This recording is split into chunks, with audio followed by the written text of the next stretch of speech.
muri studio za RPA turi ku munsi w'Imana igenekerezo rya 18 Rusama umwaka wa 2025 tunebutse yuko RPA munayikurikira muciye ku buhinga ngurukano menyi kuri wese 3 akaburungu RPA akaburungu be ingingo nkuru zigize ano makuru akaba arizi zikurikira. Ubwicanyi burabandanya kuvugwa hirya no hino mu gihugu. Ikiziga cy'umuntu umugabo cyaratowe mu gisagara ca Muyinga mu gatondo ko kuri uyu wa gatandatu. Abanyagihugu baho bakavuga ko iyo bayishwe anizwe. Abanyagihugu bari mu migambwe itavuga rumwe n'uri ku butegetsi CNDD FDD mu ntara yagutse ya Burunga bamenyesha ko abaronkejwe amakarata y'itora ari umugambwe uri ku butegetsi, bakabona ko atakindi CNDD FDD iganije atari kwiba amatora. Nayo abarimu bo mu buyobozi bw'indero mu ntara ya Kayanza bariko baraheba akazi ku bwinshi. Imishahara y'inica nikize bahembwa n'uturusho badahabwa niyo mvo nyamukuru yo guheba akazi. Ana yandi mukanyisase inkuru mwimwe ukwayo. Ndasubiye kubaramutsa, reka ano makuru tuyahere mu bivugwa muri politike. Imidogo ni myinshi mu banyagihugu bo mu ntara yagutse ya Burunga bari mu yindi migambwe, aho bamenyesha ko abaronkejwe amakarata y'itora ari abo mugambwe uri ku butegetsi gusa CNDD FDD. Abari mu yindi migambwe bakavuga ko muri kino gihe CNDD FDD atakindi igamije atari kwiba amatora yimirije. Danicler iratwumva arabitwiganira ibijanye n'iyo myidogo. Abanyagihugu batari mu mugambwe uri ku butegetsi bavuga ko byose byateguwe mu ntango kuva bashiraho abajejwe kwandika abazotora n'abarongoye utuzu twitora. Utari mu mugambwe CNDD FDD ntiwajamwo, bakibaza igituma abari mu yindi migambwe ariho babuze udukarata twitora, ariko abo mu mugambwe uri ku butegetsi bose baturonse. Isoko ryacu rirabitwiganira. Muri Burunga cyaduteye ubwoba kuva mu ntango y'integuro zitatawe kumva ngo yase amatora. Abajeje kwandika amabiro d'vote bose na CNDD FDD shima kweze baragize rusatuma mu gacimbiri abantu bose bariho egene bangana abasingize rero amabiro d'vote bakibayagwiza bakurikije ubwo rusatuma. Rero ubu umuntu agiye kurondera agakarata k'itora arakabura, ariko nta CNDD FDD n'umwe hari igihe abura agakarata kiwe kaburwa n'abantu batari mu CNDD FDD. Byumvikana yuko ubuzima bwateguwe. Bakibaza nimba imashini zikora ikarata z'abanywanyi ba CNDD FDD atarizo zikora iz'abanywanyi b'iyindi migambwe kugira zimwe zibure izindi ziboneke, nk'uko isoko ryacu ribandanya ribitwiganira.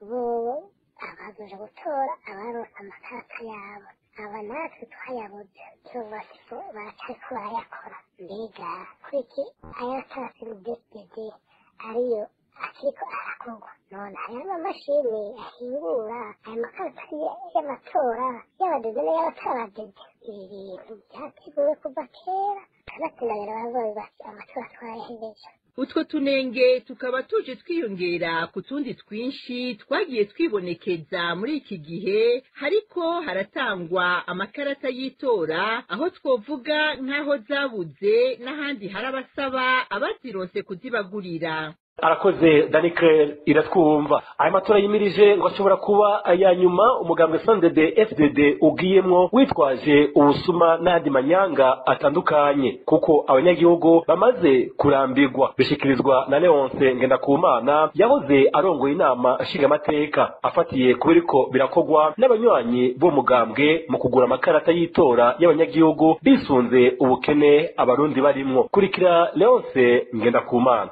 Ibyo byo gutegura kwiba amatora, kwiba amajwi y'abanyagihugu, amajwi yabo kayanyuruza, dusanzwe tubizi kuko umugambwe CNDD FDD wabigize ingendo kuva kera, kuva mbere ugishika. Mwibuke nk'amajambo bakoresha ngo bacemwe ntibabona. Ibyo urumva kwari kuvuga ati mubibe ntavyo bazomenya. Mwibuke ingendo bagiye bazakoresha inguvu, iterabwoba, n'ubu bikiriko. Kaza wumva ngo utazotora umugambwe CNDD FDD kuri umutumba, muri izone, muri komine, muri intara, muri igihugu acamenya yazoza kuba. Kaza wumva abandi ngo mumenye neza ko iyi leta turimo atari leta y'abatavuga rumwe na leta, atari leta y'abo mashirahamwe yigenga, atari leta y'abamenyeshamakuru, ari leta yabo nyene biyitirira ko bari ku butegetsi. Ibyo byose ni ibintu vyerekana yuko inzira y'ubusuma yatanguye kera. Ibyo rero bigaterwa n'ubwoba umugambwe CNDD FDD ufise n'uburuhe nabwo nyene. Ivyo bikaturuka ku kugene uwo mugambwe kudushika ku butegetsi wemera ibintu byinshi abanyagihugu atana kimwe kigeze kija mu ngiro,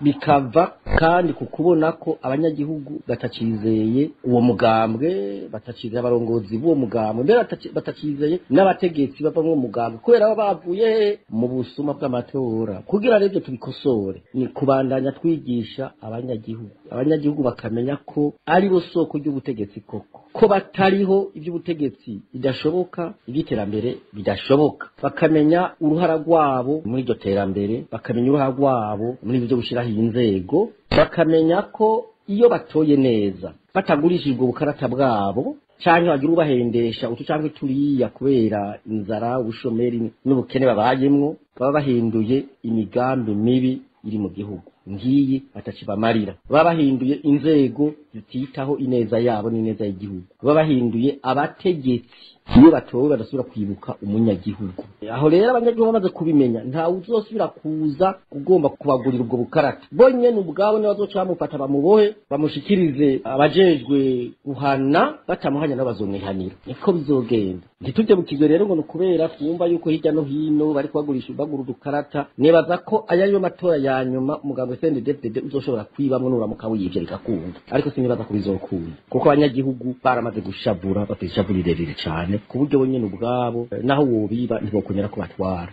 Tukiri muri politike, imodokari za leta zirakoreshwa mu miyamamazo n'umugambwe CNDD FDD. Abanyagihugu bo muri komine n'intara ya Rutana bakavuga ko hambavu yuko imodoka zikoreshwa n'abazipakiramwo abanywanyi b'umurengera, ivyo ngo bishobora guteza n'amasanganya. Janvier Ninahazwe abitubwira. Abo banyagihugu bo muri komine Rutana, intara ya Rutana baganiriye na radio RPA bamenyesha ko izo modoka za leta zikoreshwa mu miyamamazo y'uwo mugambwe uri ku butegetsi baba bazikuye ko imparati, nk'uko isoko ryacu ribandanya ribitubwira ngo imodoka zibonekeza cane nizaba mustanteri nizabajejwe uburimyi n'ubworozi aho muri iyo ntara ya Rutana. Ikibabaza cane abo banyagihugu ngo nukuntu buzuzamwo ibitoro vya leta. Aha bakavuga ko ari ugusongera isibe mu bukene butagira izina bwugarije igihugu, na cane cane mu gihe abarundi bose bahanzwe n'ingorane zitari nke biturutse ku bukene bw'ico gitoro nyene. Kandi abo banyagihugu bo muri komine Rutana bavuga nuko batewe umutima uhagaze n'amasanganya ashobora guhitana ubuzima bw'abantu benshi itarimwe biturutse ku kuntu izo modoka baheza bakazipakiramwo abantu b'umurengera. Bagasaba leta ko yohagarika kubandanya ihonyanga amategeko yo nyene yashizeho, haba mu gukoresha imodoka za leta mu myiyamamazo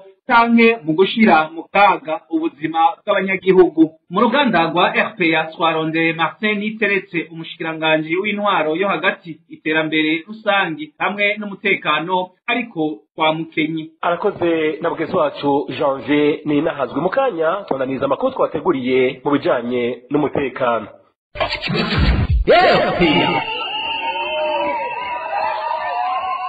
Iyi nduru yo muri aka gaturuturi hatusiga amahoro ga yemwe, ca kuraba ntitugwe mu bana. Mva bariko baradohodora. Reka nje kuraba.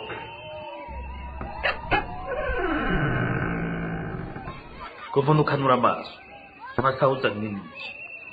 Iyo nduru yo irikivugira. Mwaramutse nyakubahwa, turiko turakosora za mbwa zananiranye hano ku mutumba wacu. Emwe turazikosoye. Erega shika yuje kuraba, uribuka ko uri umutware wo kuri uno mutumba. Ato sanzari ya misore yacu hanitwa banse kuza mu mugambwe wacu. Utimbwa ndagusavye, kandi ndagusavye nshimitse uje kuraba ibara ndiguri hano. Yego reka nje kuraba. Harikaho tutahuza imigambi, uduhuza umugambi. Ubukuza none igihe cy'amatora cageze. Ego genda urabe, ariko muzohava musanga mwikoze mu nda. Niwe wari ukwiye guhagarara ugatuza ubwo bubisha, kuko bagutoye bakwizeye. None raba ni ufatiye mbere mu gutoteza abandi.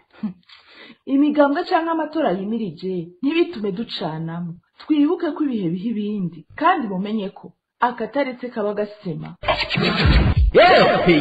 mu bijanye n'umutekano nkuko nabwiye mu ntango zano makuru, umutama w'imyaka irenga 70 yari asanzwe akora akazi ko kurarira muri quartier Swahili iri mu gisagara ca Muyinga mu ntara ya Muyinga, yaratowe ikiziga mu gatondo kuri uyu wa gatandatu aho yari asanzwe ararira. Abanyagihugu bo mu ico gisagara bakeka ko yoba yishwe anizwe, mu gihe mu ntwaro bo bavuga ko yishwe n'indwara yari asanzwe agendana. Mugenzi wacu Elvis niyo mwungere tubwira mwidonito. Uwo mutama atashoboye kumenyekana amazina yatowe aho yari yapfiriye mu gitondo cyo kuri uyu wa gatandatu mu Gakashi muri quartier Swahili, aho yari asanzwe ararira inyubako nini ziyandikiro secretariat anglo mu kinyamazuru.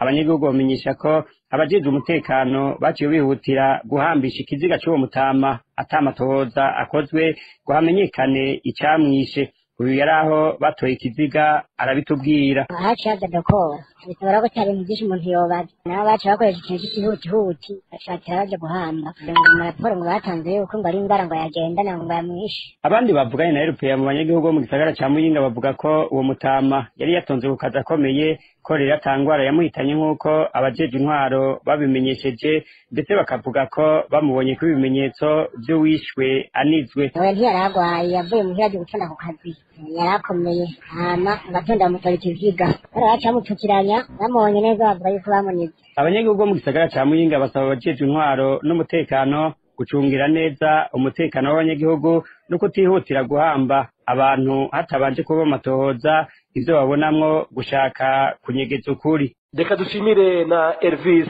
niyo mwungere. Nayo abanyagihugu bo muri komine Ntega mu ntara ya Kirundo baratewe umutima uhagaze n'ubugizi bwa nabi bwo kwica inka no kurandura imirima bikorwa n'abantu bataramenyekana. Abanyagihugu bo muri iyo komine basaba ko umutekano wokongerezwa kugira batuze ubwo bugizi bwa nabi. Emmanuel Ndayishimiye aratubwira ibijanye n'ubwo bugizi bwa nabi.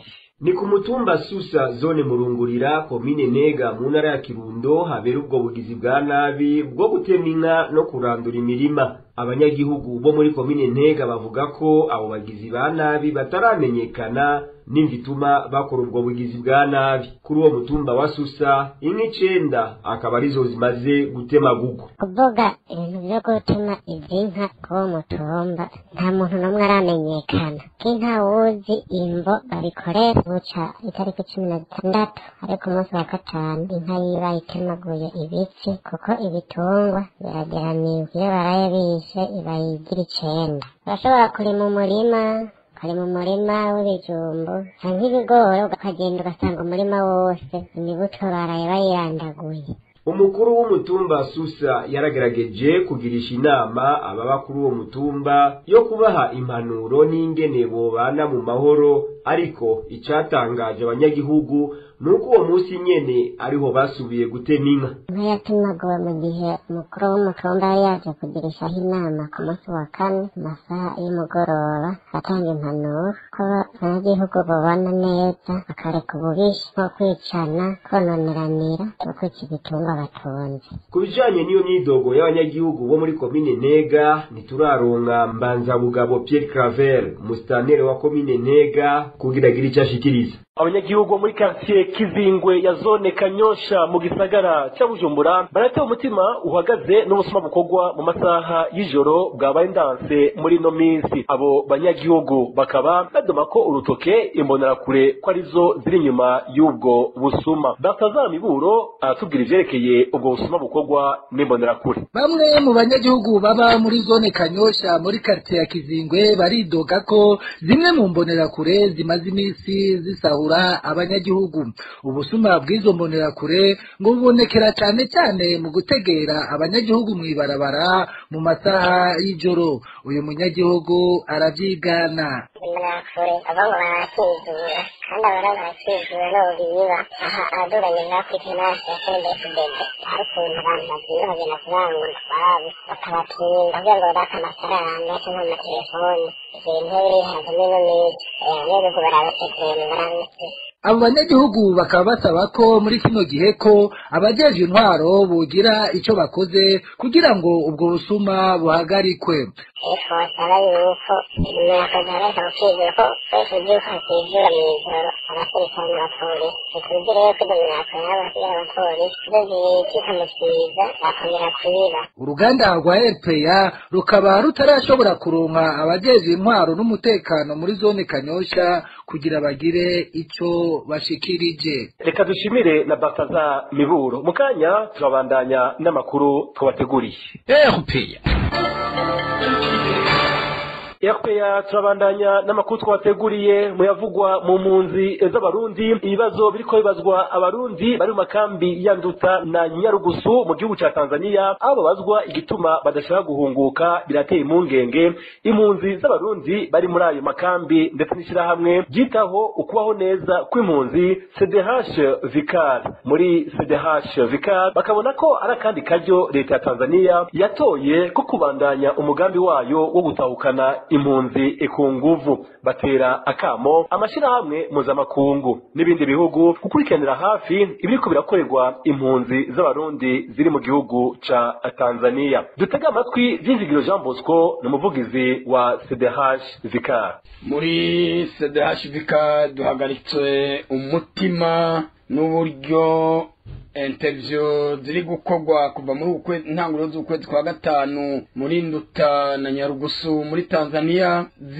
zihangayikishije abari kuzikorerwa. Amakuru dufise nuko babazwa ikibazo kimwe c'ingenzi kivuga ngo ni kubera iki udasubira mu gihugu cawe. Ibindi bibazo byose biza ari bibazo bitandukanye, ariko izo mpunzi zigahangayikishwa nuko batamenyeshwa ibyo babajijwe niba ari byo byanditswe, kandi iyo interview ikarangira babwiwe ngo sinya, nubwo utabonye ibyo wabajijwe n'udasinya naho urirukanwa ku nguvu. CDH Vicar ikavuga ngo nimba ari ukwirukanwa ku nguvu, niba ari ugusinya, niba ari ukubazwa impamvu batarimwo gusubira iwabo, ivyo byose nivyo CDH Vicar yahoze yiyamiriza imisi yose ishize. Amategeko mpuzamakungu arengera impunzi yo muri Geneve 1951 arabuza abantu canke amashirahamwe canke ibihugu kwirukana impunzi ku nguvu ngo isubire mu gihugu yavuyemo. Twongereho gutera akamo amashirahamwe ibihugu ngo bakurikiranira hafi iribazwa canke izi interview ziriko zikorerwa abarundi muri Nduta no muri Nyarugusu mu gihugu ca Tanzania. Ntibizorangire ejo canke ejo bundi twumvise amatangazo avuga ngo bose bemeye gusubira mu gihugu cabo ko hari amahoro kandi batara